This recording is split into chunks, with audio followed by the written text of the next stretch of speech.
sou físico, na verdade eu trabalho com superfluidos quânticos e biofotônica e sou coordenador da Agência USP de Inovação. E obviamente eu concordo que o cientista tem que estar divulgando o que faz, né? Eu tenho um grupo grande em São Carlos, na USP, temos 110 pessoas trabalhando no nosso grupo de pesquisa. Somos um Instituto Nacional e também um centro estadual.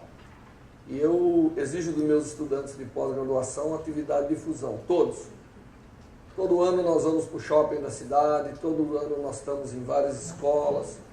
Temos um canal de televisão, não é a Globo, é um canal local, mas nós temos uma audiência de 17 mil pessoas por dia. Temos um MOOC, um Massive Open Online Course em Física, com mais de 30 mil estudantes. Estamos fazendo kits educativos e procuramos fazer a ciência boa, que é uma obrigação que a gente tem, né? Nós não vamos divulgar o que não existe. Eu discordo que o Brasil, a população acha que aqui não tem cientista. O problema é que a população não vê a ciência. Eles não sabem para que, aonde aquilo chega, né? E muitos cientistas não gostam de dizer aonde aquilo chega, né? Certamente não nasceu feito. Então, além de pesquisar, o que eu procuro fazer muito bem, nós procuramos ensinar, e ensinar envolve não apenas transferir conhecimento, mas motivação, e também procuro inovar.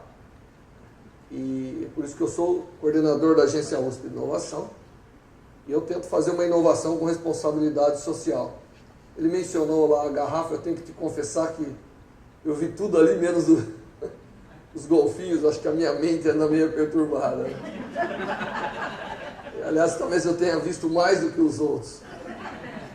Bem, então eu vou falar um pouco de inovação para vocês. E dentro da Universidade de São Paulo, a gente procura inovar, inclusive na forma de ensinar. Tenho feito um esforço muito grande, os colegas das áreas de humanas inovarem. Temos um trabalho, um desafio muito grande, é como ensinar a ciência para os deficientes. Eu tenho um desafio com um grupinho de estudantes da licenciatura, é como nós vamos ensinar ótica para deficiente visual. Estamos na parte da cor agora, a parte dos raios de luz foi boa. Agora estamos trabalhando na cor, quer dizer, como que nós vamos pegar as crianças que nunca enxergaram, explicar o sentido de cor, etc. Então são desafios interessantes que a gente está tomando nessa direção. Mas eu vou falar um pouquinho de inovação, porque inovação é um caminho, né, que o meio acadêmico encontrou para levar conhecimento, motivação e a razão final por que a gente faz ciência para o público. Então eu vou trabalhar um pouquinho nessa parte. Como eu falei para vocês, eu sou um cientista bem financiado nesse país. Eu tenho um INOF, tenho um CEPOF, tenho mais ou menos 20 contratos com empresas para manter um grupo de 110 pessoas. E nós fazemos pesquisa, porque tem que fazer, né? Uma das funções do cientista. Aliás, talvez a mais importante. Mas não deixamos de transformar essa ciência em algo útil e nem deixamos de levar a ciência para todo mundo. Tá certo? Então nós temos um grupo de atividades que tem que vir em conjunto. E tudo que eu vou falar tem no nosso, né, um grupo grande web, inclusive os canais. Nós temos mais ou menos hoje lançado aí no YouTube, etc. Pelo menos umas 400 horas de material. Nossos cursos à distância são os mais vistos no Brasil. Curso de matemática, curso de física. Agora está entrando um de biologia com a Maiana Zatz, que é minha parceira, que é sua colega, eu imagino. Então esse é o grupo, né? É um grupo grande. Tem pessoas de vários locais. E uma das coisas que a gente faz, que vocês vão ver, é um pouco de biofísico, mas tem a área de biofotônica. Eu não estou trabalhando nessa fronteira de ver até onde a célula-tronco vai ser útil, mas nosso negócio é: a gente consegue matar um câncer? Então vamos matar. A gente consegue diagnosticar um câncer? Vamos diagnosticar. Conseguimos tratar HPV? Vamos tratar. Tudo isso vindo de pesquisas básicas, né? Bem, mas como vocês sabem, as instituições hoje, elas estão aumentando as suas responsabilidades.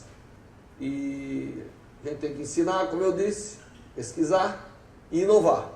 O Ministério da Ciência e Tecnologia mudou o nome, é Ministério da Ciência, Tecnologia e Inovação. E o que aconteceu com as instituições de nível superior é que elas começaram a se organizar para poder fazer isso, né? Sem organizar não vai dar. Iniciativas de difusão, de inovação sempre existiram, mas de uma forma desorganizada. Eu acho isso que muda um pouco o Brasil com alguns outros lugares. É a forma organizada e sistêmica de fazer as coisas. Eu também estudei no exterior, muito tempo. Fui aluno do MIT, em Massachusetts, e há 30 anos, tinha mais. E quando eu entrei lá como aluno de pós-graduação, estava no ar a ideia de que uma fração da gente deveria sair de lá para gerar emprego e não procurar emprego. O sistema tinha que ser alimentado de alguma maneira. Essa filosofia ainda não está muito imbricada no nosso ensino superior, né? Um dia eu dei uma palestra na na Escola Politécnica de Engenharia, que é uma boa escola, não é a única boa, mas é uma boa escola de engenharia no país, né? E eu perguntei, quantos daqui querem trabalhar na Braskem? Outro levantou a mão. Quantos querem trabalhar na Petrobras? Mais um monte. Quantos querem trabalhar na Embraer? Mais um monte. Quem quer construir a próxima Embraer? Ninguém levantou a mão. Então, nós temos um desafio. A gente tem que criar pessoas motivadas para a ciência. Deixa eu dizer para vocês que eu não acho que ciência é só para cientista. Ciência é bom, tira as pessoas da ignorância. É um elemento de integração social fantástico. Tem um trabalhinho, eu não vou falar muito sobre isso, mas como eu sou descendente de italiano, eu acabo falando de tudo, né? Se não tiver uma fiscalização, eu também tomo todo o tempo. Eu tenho uma iniciativa que a gente leva pequenos kits, como vocês vão ver, que a Maiana participa, sua colega, a célula-tronco é importante. A gente leva em locais onde os alunos não querem saber nada de estudo, as escolas estão em terrível situação, é uma guerra diária, professor-aluno, e a gente vai lá, primeiro distribuindo o pirulito, depois levando um pouquinho de uns kits educativos para eles trabalharem, e depois ajuda a formar um clubinho de ciência. E é fantástico, eu não tenho ainda uma planilha de dados completa, porque a minha iniciativa é muito pequena, com 9 escolas, a gente realmente muda a face da escola. O aluno que queria matar o professor, passa de vez em quando visitá-lo em casa, para conversar algum tema. Então, a ciência, ela não é só resolver os problemas, a ciência é um fator de integração muito grande, né? As crianças, quando se apaixonam por ciência, é que nem o primeiro namoro. Elas realmente se envolvem com aquilo, parece que não dá para respirar mais, tem que ter aquilo toda hora. E é por isso que eu sou motivado a ensinar a ciência, não é só para produzir cientista. Que é outro erro do cientista brasileiro, ele quer trabalhar com o top 10. E o resto? Bom, o resto vai para Criança Esperança. Só que nem todo mundo vai ser cantor, nem todo mundo vai ser um excelente jogador de futebol, nem todo mundo vai ser um dançarino exemplar. Então aquilo é bom momentaneamente. E depois? Bom, depois nós esquecemos de dar as condições para ele decidir para uma profissão. Né? Então é mais ou menos o meu espírito. E eu então, como estava falando na parte de inovação, todas as instituições hoje precisam, quase que por lei, ter um setor de inovação, que é um setor que tenta deixar a comunidade acadêmica alerta, para tentar transformar tudo aquilo que é possível em produtos. Porque afinal, a maioria de nós aqui somos grandes consumidores de recursos públicos. A USP certamente é o maior. Nós estamos falando em quase 4 bilhões de reais por ano que entra dentro da Universidade de São Paulo, só do governo do Estado. Sem contar o resto de projetos e tudo isso. Isso é uma quantidade de dinheiro que deixa qualquer um assustado. Né?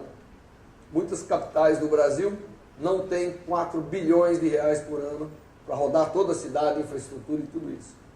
Mas a Universidade de São Paulo tem. Então, é uma responsabilidade. Nós temos que não só ficar consumindo recursos públicos, temos que tentar botar o pezinho do lado de lá tentando.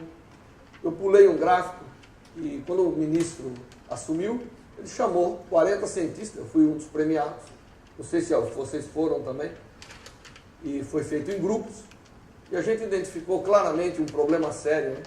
Que as empresas brasileiras estão com seu faturamento em quase estado estacionário, enquanto os salários estão aumentando. Então, óbvio, para nós é um orgulho dizer que 30 milhões de brasileiros saíram da pobreza e entrou na classe média. Mas quem está pagando a conta? O número de empresas que vão falir é enorme, então tem que contribuir. A ciência tem também esse papel. E as agências de inovação fazem um pouco isso. E o que elas fazem? Bom, essa é a minha visão. Primeiro, ela tem que identificar competências na universidade capazes, né? Quer dizer, toda oportunidade de transformarmos ideias, ciência, tecnologia em produtos que avancem a economia, nós temos que fazer. É nossa obrigação. Em segundo, aqui existe um ciclo, a gente sempre escuta do ciclo virtuoso das coisas, né? Eu ensino bem, eu tenho um aluno bem motivado, esse aluno motivado, ele motiva outros, e aí então aqueles outros também vão valorizar o ensino e a gente cria um ciclo. Na inovação, a mesma coisa, só que tem um ciclo vicioso. E quem tem mais vícios são as universidades. Elas realmente conversam entre si. Existe no Brasil hoje quase 40 fóruns de inovação tecnológica só de entidades de ensino superior. Parece que nós esquecemos o nosso cliente, que é o mundo exterior. Então, eu combato o ciclo vicioso. Aliás, eu estou gastando mais tempo ultimamente combatendo o ciclo vicioso do que implementando o ciclo virtuoso. Fazer planejamento de ações. Então, eu vou falar um pouquinho de inovação, vou tentar ser bem rápido, mas eu queria dar alguns exemplos de inovação com responsabilidade social, passando inclusive por uma iniciativa que eu me dispus a falar, que são os cursos à distância, os MOOCs e a parte de ensino prático de ciência para a criançada. A visão de que como que a inovação acontece, e aí eu queria entender, quero que vocês entendam, porque todo mundo aqui lida com ensino, né? Por que nós, nas instituições de pesquisa, temos que realmente estar envolvidos com a inovação, senão é um colapso geral no país. Porque a inovação começa sempre com uma ideia. Só que nem toda ideia que eu tenho, né, vai virar um grande sucesso de inovação. É necessário ter 1 milhão de ideias para que 1000 delas, já caiu um fator de 1000, realmente possam ser provadas em princípio. E depois dessas, somente 1/10 vai poder virar um protótipo. Aqui não é exatamente um instrumento. Protótipo, em ciência, é a palavra que a gente dá para algo que era uma ideia, era um princípio, agora ela ganha uma aplicabilidade. Não é? Aí depois ela tem que virar um produto. Daquela 1 milhão, 10 tem perspectiva. Porque para ser um produto tem que ter uma série de outros requisitos. Ninguém vai comprar uma máquina de lavar que precisa de uma jamanta para transportar e precisa de uma bomba para bombear a água do rio. Então, as coisas têm certas características. E dessas, uma chega ao mercado. A questão é, aonde que a sociedade deposita todas as suas fichas para que se tenha ideia? É dentro das universidades. E dentro das universidades é onde a gente levanta de manhã. Bom, hoje eu levantei de manhã meio cansado, mas olhei no espelho e tive uma ideia. Um novo creme para tônico capilar. Aí, entre caminhar do meu quarto até o café, eu falei, poxa, mas esse tônico vai ser meio complicado, ele vai usar as células tronco. Bom, já começou a complicar. Quando eu sentei na mesa, ele não vai usar só células troncos. Ele tem que usar uma célula tão específica que nem existe ainda. A ideia desapareceu. Então, no ambiente acadêmico, nós temos muitas ideias, é por isso que ele tem que participar. Porque lá nós temos ideias, algumas a gente joga no lixo, outras a gente joga na revista, outras a gente joga para os colegas, e algumas poucas a gente joga para a sociedade. E essas são a que realmente é a força motriz de todo o resto. Então tem que ter. Já foi no passado, as empresas mantinham grandes grupos de pesquisadores descompromissados, né? A IBM, a Bell Labs, né? Eu sou mais velhinho, então na Bell Labs eles mantinham 2.700 doutores em física. Eu me lembro que eu era criancinha, ia no encontro de física, aí eles diziam, só na Bell Labs tem mais físico do que no Brasil todo. Então lá eles podiam. Hoje não pode, não dá mais para ser assim, né? Hoje não dá. Não tem empresa que tem esse fôlego. Então, e agora? Então a universidade ela tem uma grande capacidade de percorrer uma parte do caminho e, portanto, nós temos que usá-la nessa parte de inovação. É por isso que ciência, ensino e inovação têm que conviver. E nós temos essa tarefa, e ao mesmo tempo que é difundir ciência, difundir a cultura da inovação, difundir o fato que as pessoas podem realmente ser empreendedores, podem ser líderes, podem gerar economia. Por outro lado, a indústria faz muito bem o resto. O azul ali ficou meio infeliz, mas a empresa realmente adquire essa característica de pegar protótipos, produtos, chegar ao mercado. Só que precisa da nossa ajuda. Isso tem que fazer parte de todo esse ensinamento, porque senão nós vamos produzir só cientistas que querem produzir outros cientistas. Vamos esquecer de fazer ciência para aquilo que ela é mais nobre, que é ajudar o homem, né? Então, aquilo que eu disse, ideia é só ideia. Eu tenho hoje, a Universidade de São Paulo hoje tira 150 patentes por ano. E só não tira mais porque eu sou um discriminador.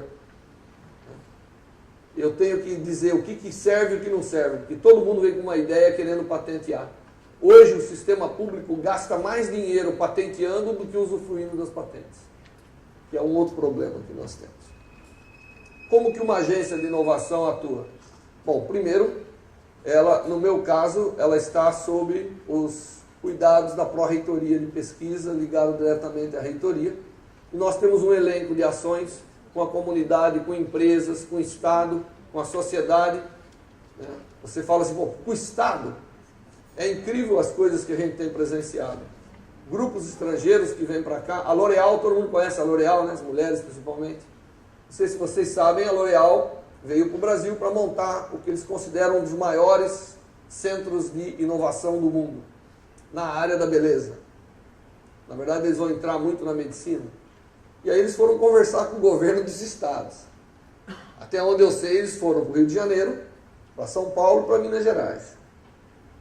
No Rio de Janeiro eu não sei muito bem, mas no estado de São Paulo, a primeira pergunta que eles fizeram é, vocês têm aeroporto aqui? Claro, você não chegou no aeroporto? Chegamos, é verdade. Boas ruas, muito congestionamento, mas tem vias boas. Vocês têm microscópios eletrônicos? Aí o secretário, nós temos uma secretaria lá no estado de São Paulo, que chama Invest São Paulo. Todo estado está criando secretarias que tomam responsabilidade de trazer negócios, trazer centros, né, investir no estado. Aí o cara falou, deve ter um na Unicamp e um na USP. O cara falou, só isso? Quer dizer, o governo está totalmente despreparado para dizer qual é a capacidade científica que nós temos. Aí as empresas vêm, elas não vão conversar comigo, com você. Vai conversar com o secretário de Ciência e Tecnologia. Acontece que o secretário de Ciência e Tecnologia era um vereador, que depois virou um assessor de um secretário, que depois virou não sei quem da FINEP, e que agora é secretário de Ciência e Tecnologia do Estado de São Paulo. Ele não tem a mínima ideia qual é a infraestrutura de ciência que nós temos. Ele está contratando serviço fora do país, porque desconhece que a cidade de São Paulo tem o maior centro de estudo da violência na metrópole. Então é um problema, né? Agora, quem que vai resolver isso? Nós. Nós temos que nos fazer presente junto com o governo para dar apoio ao Estado. Só para você entender por que o Estado está ali. Não é que nós vamos ser políticos, nada disso. Mas nós temos que dar o apoio, porque senão as decisões deles pesam muito em cima da gente mesmo. Eles estão lá por alguns anos. Nós decidimos tornar a nossa vida parte do que fazemos. E queremos dar relevância para isso, né? Então, dentro dessas atividades, eu realizo várias coisas e descobri que no Brasil tudo é jurídico. Alguém fez a lei da inovação e esqueceu que as universidades seguem estatuto que proíbem aplicar a lei da inovação. Aliás, eu escrevi um artigo que saiu na Folha, que era: se o governo seguisse as leis que faz. Porque eu estou interessado em educar deficientes. Eu estou interessado em motivar pessoas para produzir tecido para cadeirante. Estou fazendo isso na universidade. Porque nós temos milhões, não é centenas. E aí eu fui olhar nas escolas da cidade de São Paulo, quantas delas públicas estão equipadas de acordo com a lei do governo do estado. Quantas estão preparadas? Que a lei diz, a escola tem que estar preparada para ensinar o deficiente. Não diz? É lei, gente. Aí, nenhuma. Se o meu sobrinho, que é deficiente visual, fosse estudar na melhor escola pública de São Paulo, ele não poderia aprender. Porque eles não obedecem à lei. Eles exigem que algumas privadas obedeçam, mas eles não obedecem. Aí eu fiz uma pesquisa, vendo que mercado seria se o próprio governo obedecesse à lei que ele criou. Aquilo seria um mercado. Motivaria empresas, motivaria pessoas e tudo isso. Então você vê, nós temos um problema jurídico, né? Eu não sei o quanto isso é problema de comunicação, mas certamente é. E a gente tem uma visão. Eu já vou passar para alguns exemplos. A visão é o seguinte, embora a inovação tenha que dar lucro, isso é a essência da coisa, né? Não tem que ser para a universidade. Outro dia eu fui lá em Minas Gerais, no encontro dos pró-reitores de pesquisa, extensão, e todo mundo achando que inovação vai trazer um pouquinho de lucro para a universidade. Como eu te disse, nós já somos grandes consumidores de dinheiro público. A gente tem que criar a consciência de ser um pouquinho gerador. Então o lucro da inovação não necessariamente tem que ser da própria universidade. Ele, muitas vezes, na maioria, deveria estar na própria sociedade. Então é comum, claro que eu já tenho acho que umas 10 ou 12 sindicâncias, negociar patente a preço irrisório, R$1. Você tem um grupo que vai formar uma empresa, inclusive algumas na área da educação, né? O Veduc é uma empresa na área da educação, que nasceu valendo nada, hoje vale 5 ou 6 milhões. Meia dúzia de alunos que resolveu montar uma plataforma para ensinar à distância gratuitamente e ganhar as patentes por R$1. Claro que daqui 5 anos vamos voltar a conversar, mas no momento é assim. E o que eu chamo de inovação com responsabilidade social é aquela que identifica necessidades da sociedade como oportunidades. Então, se ensinar é uma oportunidade, existe um mercado, por que não trabalhar com as competências para que isso ao mesmo tempo resolva um problema e ao mesmo tempo alavanque a economia? Tá certo? Nós não podemos achar que nós vamos eternamente ser um Estado beneficente, né? Nós temos que produzir uma população boa, todo mundo com capacidade de consumo, para inclusive consumir boa educação, bons livros, bons laptops e iPods que podem entrar na rede social sua aí para ver. Então eu vou dar alguns exemplozinhos bem simples. O primeiro dele é na área de educação e depois na área da saúde. E normalmente a gente tem aí todo um esquema. Eu tenho uma coleção de livros que eu publiquei sobre inovação. Inclusive, quem quiser, eu entrego de graça, assim, não precisa comprar, né? Quem me dá o endereço recebe um livro que chama-se Da Bancada à Produção, que é o que tem a maioria dessas ideias aí. Bom, eu vou pular um pouco como que acontece, mas eu quero mostrar para vocês uma iniciativa na área de educação. Depois, se tiver oportunidade de falar à tarde, eu não sei se isso já é certo, eu vou elaborar um pouco mais. Então, a gente juntou aqui algumas pessoas, a gente chegou à conclusão seguinte: eu sou membro da Academia Brasileira, da Americana de Ciência, e está um grande debate o seguinte: a gente ensina ciência para quê? Bom, a gente ensina ciência para criar motivação. Aí nós começamos a fazer uma pesquisa. Eu todo ano faço uma exibição no shopping da cidade e eu tenho 5.000 garotos lá. 5.000 garotos vêm ver a exposição de ciência. Todos eles maravilhados, a explosão, luz para todo lado, laser, todo mundo gosta. Aí você pergunta: você quer estudar ciência? Não. Então, às vezes, demonstrações científicas viraram um palco de espectadores com muito pouca motivação para que de fato eles se envolvam naquilo de forma mais firme, mais determinada. Então nós criamos um programa que é menos espectador, mais experimentador. Porque foi detectado, inclusive numa experiência no Rio de Janeiro, que a maioria das crianças estão aprendendo ciência só no computador. Aí fizeram uma pergunta lá para a menininha, né? Quantos olhinhos tem uma aranha? Ela errou. Aí a pessoa falou, mas você já viu uma aranha? Ela falou, não. Eu olhei no computador, lá diz que tem tantos olhos. No Wikipedia. Então, há uma necessidade de fazer as pessoas verem que ciência é realidade, não é só virtual. Não que a gente não tenha que usar toda a tecnologia para divulgar, óbvio que tem. Tudo isso tem que ser usado. Mas uma criança que nunca olhou um bichinho no microscópio, qual a ideia que ela tem de um micróbio? De um micro-organismo? Aliás, qual a ideia que tem de uma célula? Você já perguntou? Eu perguntei para um monte de criança, você sabe como é uma célula? Ela falou, sei, é como uma folha de papel, é uma parte assim. As crianças, 90%, acham que a célula é plana. Você pode achar um absurdo, não, você sabe que é verdade. Porque essa é a realidade dela.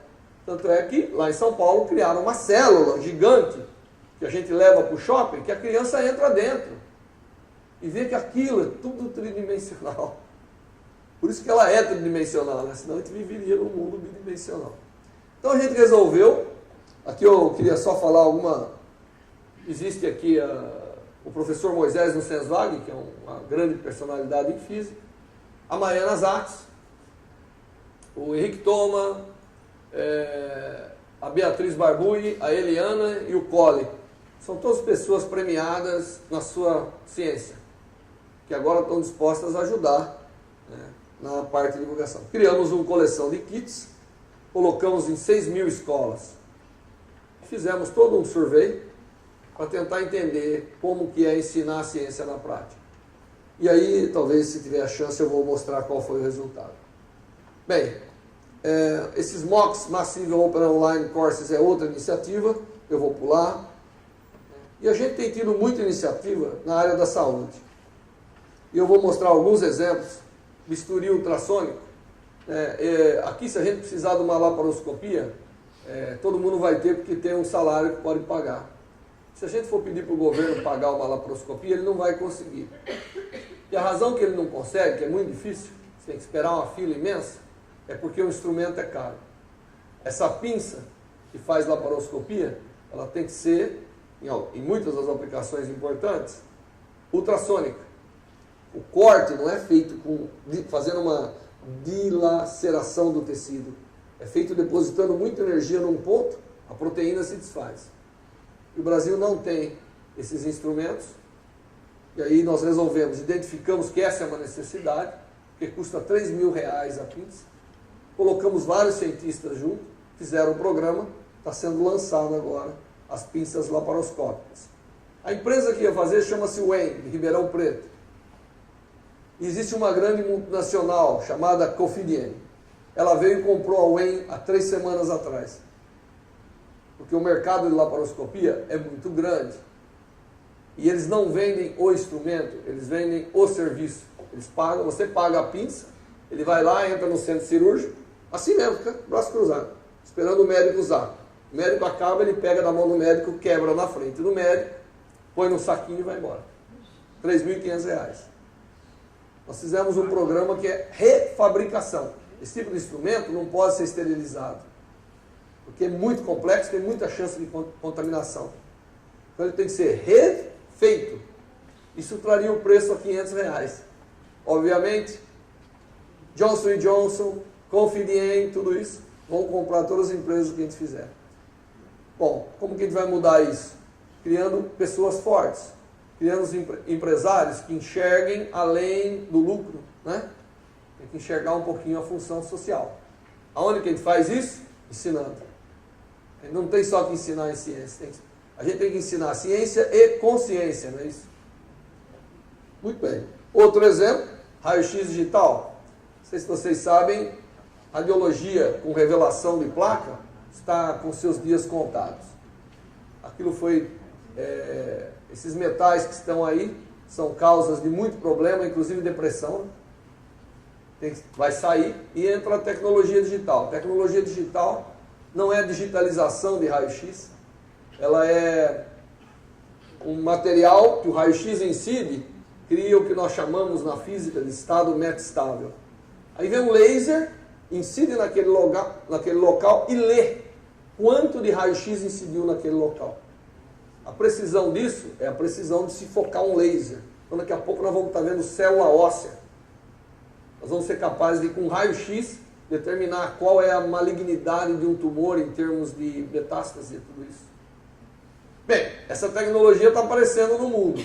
O Brasil já se mostra como um grande consumidor. Você acha que ela vai estar disponível para a nossa sociedade? Não vai estar.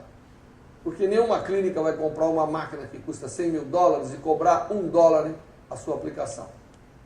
Não é assim que funciona. Nós temos que ter essa tecnologia. O BNDES, muito espertamente, vai lá, chama as universidades, fala, vocês têm gente competente? Nós identificamos e vai ser lançado agora o primeiro raio-x digital brasileiro, em convênio com uma empresa. Essa está forte no mercado e não vai ser vendida, mas alguns alunos formaram a empresa que forma os blocos para isso. Então, essa parte do BNDES é muito boa. Eu vou pular essa parte. Nós somos fanáticos por formar a empresa. São Carlos é hoje o maior parque de empresas de ótica do Brasil, da América Latina. São 36 empresas que nasceram da universidade, dando mais ou menos 1.000 empregos hoje. E essas empresas elas têm 34 PhD em física. Então a gente diz que está formando empresa para absorver os nossos alunos. Bom, uma outra. Bom, eu não preciso falar de micose, todo mundo sabe o que é. E todo mundo sabe o que é onicomicose, né? Aquela que você pega da manicure. Já ouviram falar dessa? Eu não sabia o que era, até começar a estudar. Se eu mandar todo mundo mostrar o pé aqui, 20% de vocês estão com fungo na unha. Vocês sabem disso, né? Não sabe? Olha bem, aquela partezinha amarela na borda que vai crescendo, a unha vai ficando deforme, a manicure sempre dá um jeito, ela dá aquela lixada, mas a micose está lá embaixo. Bom, não só é isso, cândida, também o número de mulheres que tem cândida em diferentes fases da sua vida é grande. Resultado disso é que as mulheres estão tomando muito fungicida. E no Brasil e no mundo, principalmente nos Estados Unidos, aumentou 300% a incidência de cirrose hepática em mulheres. Isso é um problema social. Porque uma mulher com cirrose vai ter uma morte dolorosa. Você tem que usar o conhecimento, a inovação, o ensino para resolver o problema. Isso foi possível resolver com uma tecnologia. Aliás, é uma das tecnologias que nasceu no Brasil, testada no Brasil e agora tomando conta do mundo. Que é uma luzinha milagrosa, mais uma pomadinha milagrosa, que penetra na unha. Tem todo um procedimento aí. Porque eu sei de pessoas que estão há 8 anos tratando no podólogo essa maldita unha. E não conseguem, porque ou você destrói a unha, e você destrói o fungo, mas vai ficar sem unha. Você não pode destruir totalmente o tecido. Então é um exemplo de inovação bem sucedida. Bom, essa parte eu vou pular, porque eu quero falar... essa é uma parte interessante. Todo mundo sabe, o Brasil inverteu a pirâmide e tal. O que vocês não sabem, talvez, é que a incidência de câncer está escalando violentamente no Brasil. E uma das razões disso é que as pessoas estão vivendo mais e tem uma conta a ser paga quando você vive mais. Tem um acordo feito lá, né? A gente faz um acordo com Deus e diz assim, a gente vai viver mais, mas vai sofrer mais também.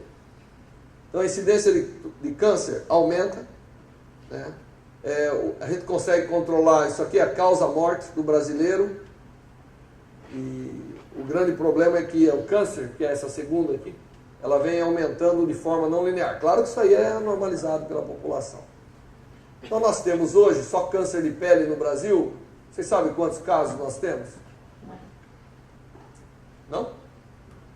meu colega biólogo, quantos novos casos de câncer nós temos no Brasil por ano? Você está do lado do INCA lá. Bom, vou dar um número. Nós temos 500 mil de novos casos de câncer por ano. Certo? 500 mil. Eu vou perguntar agora outra pergunta. Quantos leitos hospitalares tem no Brasil? Vocês estão vendo? Vocês não sabem uma coisa que é tão relevante para a gente que você só descobre a hora que você precisa internar seu filho com diarreia. E aí tem aquela fila imensa. Você não sabe que nós não temos ainda 350 mil leitos no Brasil disponíveis. Isso significa que se eu internar todo mundo que tem câncer, não vai sobrar lugar para ninguém. Tá certo? Tem certos câncer, como é o caso do câncer de pele, que você não precisa internar ninguém. Você pode tentar desenvolver uma tecnologia para tratar rapidamente, porque ele é, não melanoma, ele é quase que 100% curável hoje. Certo? Então, quem que vai resolver isso? Tem que ser tecnologia. Então, o caso de câncer de pele é um problema seríssimo. Nosso país é o país que mais se morre de câncer de pele no mundo. E não era para morrer. Era. Não era. 260 mil novos casos. E a gente deveria ser capaz de tratar. Então é um problema de saúde, é um problema social e é um problema econômico. Porque o que está acontecendo é que um paciente de câncer de pele jamais deveria chegar numa UTI de hospital. Mas chega. E aí, ele está lá na UTI, ele tomou o lugar daquele do coração. Ele não era para estar lá. A medicina já devia ter resolvido aquilo, se tivesse feito seriamente. E é um problema logístico. Eu fiz um trabalho que também acabou saindo na Folha de São Paulo, que é quem paga a conta do câncer. E vocês devem estar convencidos que é o governo, né? Mas não é. Eu pego uma família, a vovó desenvolveu um câncerzinho de pele no nariz. Vovó tem que ir para o hospital fazer a consulta. A vovó vai sozinha? Não. A filha vai junto. Mas a filha não vai deixar o filhinho em casa, vai o neto. Mas quem vai dirigir o carro? O genro. A família vai se deslocar, muitas vezes, na maioria, 90%, de uma cidade para outra. Quanto custa essa operação? Muito. Mas não fez o diagnóstico naquele dia, porque tinha só 90 pacientes para serem atendidos das 7 da manhã às 9h30 da manhã, ou das 10. Teve que identificar que é e encaminhar ela para um outro lugar fazer a biópsia. E volta a operação. Para cada real que o governo coloca, existe mais ou menos 20 reais que alguém coloca. Um sacrifício, né? Porque aquela família da vovó, o pai devia estar trabalhando, o filho deveria estar na escola, não é isso? E esse problema deveria ser resolvido. Então, sensibilizado por nossas convincentes, os nossos convincentes argumentos, o BNDES botou um monte de milhão e a gente criou 100 centros que usa uma nova tecnologia que trata o câncer de pele em 20 minutos. Que é uma tecnologia muito interessante. Passa uma pomada, espera 2 horas, ilumina, há uma fotorreação violenta que leva o tumor à morte. Mas quem faz essa pomada? O Brasil não faz, só os Estados Unidos. A Galderma comercializa. R$1.000 o saquinho da pomada. Não dá. Você acha que o SUS vai pagar? Eles pagam para o médico R$17 por uma consulta. Eles pagam R$50 uma pequena cirurgia. Você acha que ele vai pagar R$1.000 um medicamento? De jeito nenhum. Tem que desenvolver uma empresa. Está aí, nós temos que ensinar as pessoas. Tem que ter coragem para enfrentar esses problemas. Graças a Deus, os farmacêuticos de Ribeirão Preto montam uma empresa, primeira empresa de fotofármacos no hemisfério sul, que serve para muitas coisas. Dentre elas, fármacos que, com a luz do sol, regenera a sua pele, não dana a sua pele. É um sonho, né? Mas existe isso. Existem fármacos ativados por luz. E aí, se faz uma plataforma, isso aqui é um trabalho de 10 anos, com muito convencimento. Se monta um equipamento, uma empresa brasileira faz um equipamento que permite diagnosticar e tratar no mesmo instante, e verificar que matou o tumor naquele instante. E aí você pega os quadros de tumor, isso aqui é 20 minutos de aplicação. Tem um tumor, esse senhor aqui ia ter a asa nasal removida. É um processo oxidativo. Você põe uma pomada, ela acha a célula cancerosa, ela fica lá dentro, quando você ilumina, a luz excita, produz um processo de transferência eletrônica, produz oxigênio singleto, que oxida na hora. É interessante, você ilumina um tumor, parece que você queimou com fogo minutos depois. Bom, então, eu tentei achar Natal, porque nós temos um centro aqui em Natal, não sei se eu fui bem sucedido, mas nós criamos 100 centros, e se você olhar, você vai ver que todas essas pessoas são alunos de pós-graduação, que estão, além de fazer a sua pesquisa básica, indo lá ajudar a instalar um centro em Natal, ou em Salvador, ou no interior da Bahia, Vitória da Conquista, ou em qualquer outro lugar. O resultado é que nós temos hoje mais de 100 centros tratando tumores, tratando outras lesões, e agora entrou um novo desafio, o HPV. Estou muito contente que nós temos uma vacina, todo mundo está, mas e as 20% das mulheres brasileiras contaminadas? Muitos de vocês nessa sala têm HPV. Não é HIV, pelo amor de Deus. É o papilomavírus. 20% das mulheres sexualmente ativas têm HPV. Muitos nunca se manifestam, que nem herpes, né? Às vezes você tem, mas nunca vai aparecer. Mas em muitas se manifesta e é a principal causa de câncer de colo de útero. Isso é um problema.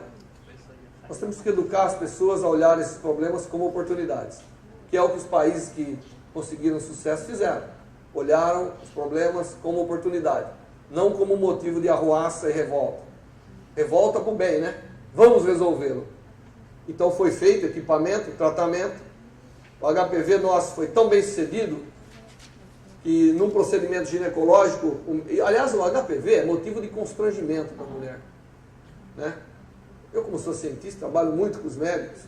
Às vezes a mulher evita ir no médico, porque ela fala, puxa, entendeu? Isso... Mas acontece, né? Cada um tem uma cabeça. Então ela não trata, aquilo evolui rapidamente com as lesões. Nós fizemos um trabalho, tratamos o HPV, tudo isso iniciativa da universidade e do ensino. Por isso que eu acho que cabe aqui, né? Não é só divulgar a ciência, nós temos que divulgar o que a ciência está fazendo. Trata o HPV, muito bem sucedido, um grupo dos Estados Unidos, do John Hopkins, que é um grande centro médico, olha os nossos trabalhos publicados e fala, não, você tem mais do que tratar HPV, você vai tratar o colo de útero em 20 minutos. Lança-se uma plataforma, o John Hopkins está começando o tratamento no México, nós estamos começando no Brasil. Eu sei que para a medicina falar em 100% de eliminação tumoral em colo de útero é assim, não deve se nem falar, né? 100% é uma palavra que a gente nunca fala. Né? Mas a gente tratou todos os grupos de mulheres, nós temos 100% de eliminação tumoral. Colo de útero tem uma classificação, que eles chamam NIC, né? Intraepitelial neoplasia. 1, 2 e 3 nós estamos eliminando e foi feito um dispositivo com grande sucesso e agora nós estamos tratando. E o novo desafio agora, eu vou pular tudo isso que é controle microbiológico. Esse aqui é fantástico. Nós temos um problema, é a dengue. A gente escuta dengue, malária, já vou correr. E aí, vai lá, motiva um grupo de garotos, descobre que é possível o sol matar a própria larva, a luz do sol, se você fizer ela, entrar nela um certo fotossensibilizador que degrada com a própria luz. Você imagina o que pode ser isso, né? Então também é uma... E aqui vem um novo desafio, que é a osteoporose. Não há como a gente tratar as nossas mulheres, porque a gente não tem como dizer que ela vai ser propícia à osteoporose, a não ser que ela vai lá, tira raio-x, densitometria óssea e o diabo. Quantos de vocês mediram a densidade do seu osso? Levanta a mão. Mais altos, né? 5 em 50. Aliás, não dá nem 50. Menos de 10%. Então, o dente é uma janela importante de cálcio. Aí está aí o desafio. Temos que, os primeiros trabalhos científicos apareceram, e a gente acha que daqui a pouco você vai visitar o dentista, não é para tratar cárie, é para ter o seu perfil de cálcio determinado, para a gente poder tratar melhor a sua osteoporose. E como nada na vida é só trabalho, tem prazer, esse é um programa de inovação em cerveja. Hoje a gente consegue fermentar com luz e controlar a fermentação. Aí a Ambev viu isso, está encomendando um protótipo, isso já virou uma empresa dos alunos, porque eles conseguem ganhar 24 horas na fermentação da cerveja. E eu espero que vai ser outro sucesso. Bem, o que eu contei para vocês? Que a gente ensina a ciência, a gente tem que mostrar para que ela serve, mas nós temos que criar pessoas com coragem, né? Coragem de realmente usar a ciência. O desenvolvimento científico é um grande tesouro, mas ele é um tesouro escondido. Ele só se torna valioso realmente quando ele vem e resolve um problema na sociedade. Diz o Papa Pio IX, né? Eu não me lembro, um dos Pio, que de nada vale o conhecimento se ele não ajudar o ser humano. Então, ciência serve para tudo isso. Vou parar por aqui, senão a Cristina vai ficar em estado de... E, bom, no final a gente pode conversar mais todas essas ideias. Muito obrigado. Muito obrigado.